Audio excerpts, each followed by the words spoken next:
अब Pakistan cricket board ने यह ऐलान कर दिया है, जो खबरें अभी आ रही हैं, अभी जल्द ऑफिशियल भी ऐलान कर दिया जाएगा कि बाबर आजम और शाहीन और रिजवान और बाकी जितने भी बिग बैश में जो सिलेक्ट हुए हैं उन सबको एनओसीज दिए जाएंगे। तो बाबर आजम के फैंस के लिए अच्छी खुशखबरी है कि पहले तो खुशखबरी ये मिली कि वो साउथ अफ्रीका के अगेंस्ट जो T20 है उसके अंदर है, जो ट्राई सीरीज आपकी श्रीलंका और जिम्बाब्वे के साथ है उसमें है, फिर ओडीआई सीरीज में तो चलो वैसे ही है जो आपका साउथ अफ्रीका के अगेंस्ट 3 ओडीआई है, फिर 3 ओडीआई आपने श्रीलंका के अगेंस्ट खेले हैं उसमें भी आपको वैसे ही वो नजर आ रहे हैं, लेकिन अब वो दिसंबर में बिग बैश में भी नजर आएंगे। अभी तक पाकिस्तान क्रिकेट बोर्ड ने की जो इंटरनेशनल डिपार्टमेंट है उसने एक भी सीरीज दिसंबर में फाइनलाइज नहीं की। ये अनफॉर्चुनेट होगा अगर पाकिस्तान दिसंबर में कुछ भी नहीं खेलता, लेकिन चलो बाबर आजम के फैंस के लिए अच्छी बात है कि बाबर आजम आपको बिग बैश में इन एक्शन दिखाई देंगे। आई होप कि पाकिस्तान क्रिकेट बोर्ड कोई सीरीज आपकी रखवाए आपके दिसंबर में, क्योंकि एक बड़ा महीना होता है, एक आपको विंटर्स भी है, बेशक पाकिस्तान में सीरीज नहीं तो पाकिस्तान कहीं चला जाए और एक अपनी सीरीज खेले, क्योंकि T20 वर्ल्ड कप भी आपके सर पे खड़ा हुआ है, तो आपको तैयारी का मौका हाथ से जाने नहीं देना चाहिए। बिल्कुल जी। तो इसके बाद जो अपडेट आ रही है वो आ रही है जी मुल्तान सुल्तान के हवाले से। तो मुल्तान सुल्तान की जो फ्रेंचाइज है उसको भी जो डिसमिस कर दिया गया और जो उनके ऑनर है उनकी भी जो मेंबरशिप को जो कैंसिल कर दिया गया है और बताया यह गया है कि पाकिस्तान क्रिकेट बोर्ड की तरफ से कि इन्होंने जो है वो PSL की जो मैनेजमेंट है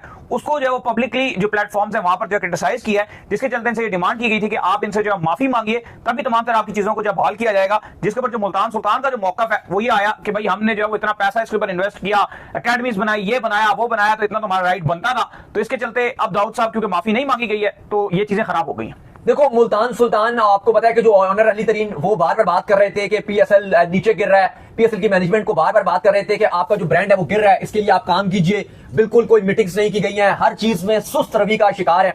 लेकिन ऐसा लगा कि जो PSL की मैनेजमेंट थी वो बात कर रहे थे उसको ना सिर्फ बुरा मान गई बल्कि जरूरत से ज्यादा बुरा मान गई, और उसके बाद उन्होंने कहा कि हम मुल्तान सुल्तान को सस्पेंड कर रहे हैं, ना सिर्फ सस्पेंड कर रहे हैं बल्कि यह भी कहा गया कि जो अली तरीन है उनको क्रिकेटिंग किसी भी इवेंट के लिए फ्यूचर के लिए भी हम उनके ऊपर पाबंदी लगा देंगे। अब मुतालबा उन्होंने किया यह है कि जो सलमान नसीर है उनसे माफी मांगी जाए। अब इस पर जो मुल्तान सुल्तान है वो ये कहते हैं कि हमने तकरीबन 2019 के बाद से अगर आप देखें तो 7 अरब से ज्यादा हमने घाटा उठाया है PSL के चलते।